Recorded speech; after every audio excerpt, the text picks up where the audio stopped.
നമ്മൾ എപ്പോഴും ഹെയർസ് വെട്ടുന്നത് ഇങ്ങനെ പോണീറ്റയിലായിരിക്കും. ഇനി മുതൽ പോണീറ്റയിൽ കിട്ടേണ്ട ആവശ്യമില്ല.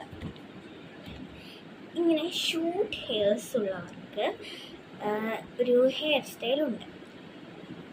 നമ്മൾ ആദ്യം എനിക്കിപ്പോൾ ചീപ്പില്ല, ചീപ്പ് വെച്ചൊന്ന് ഇങ്ങനെ കോമ്പി എടുക്കാം. എന്നിട്ട് ഈ പാർട്ടീഷൻ കൊണ്ട് ഈ ഒരു പാർട്ടീഷൻ മാത്രം ആദ്യമായിട്ട് എടുക്കണം. ഈ ഒരു പാർട്ടീഷൻ എടുത്തിട്ട് ഒരു ബുഷ് എടുക്കാം, എന്നിട്ടൊന്ന് പെയ്യൊന്ന് കെട്ടാം.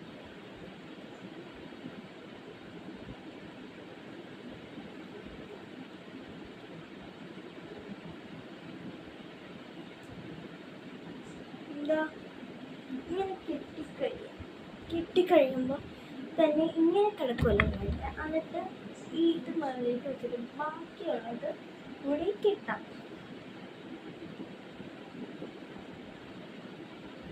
ഇങ്ങനെ ഒന്നിച്ച് കെട്ടല് ഇത് മഴയും ഇത് വേറെയായിട്ട് വേണം കെട്ടാൻ.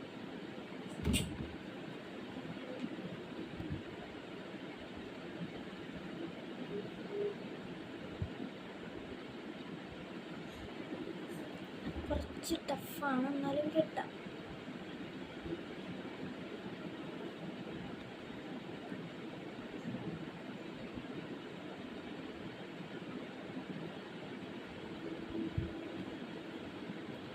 കെട്ടിക്കഴിഞ്ഞൊന്ന് എല്ലാം കൂടെ ഫുൾ ടൈറ്റ് ചെയ്യാം.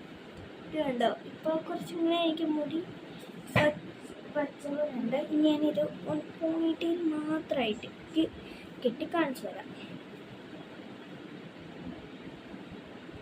പോണീറ്റയിൽ മാത്രമായിട്ടാണ് കെട്ടുന്നത്.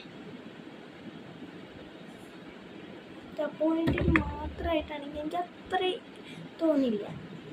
ഇത് പോണീറ്റയിൽ ഇത് ഞാൻ പൊതുവെ പോണീറ്റയിൽ കെട്ടുന്നത് ഇങ്ങനെ. അപ്പോൾ നമ്മളിങ്ങനെ പോണീറ്റയിൽ കെട്ടി എനിക്ക് അത്ര മുടി തോന്നാറില്ല. ഇപ്പം ഞാൻ 2 എണ്ണം വെച്ച് കെട്ടിയപ്പോൾ എനിക്ക് നല്ല മുടി തോന്നി.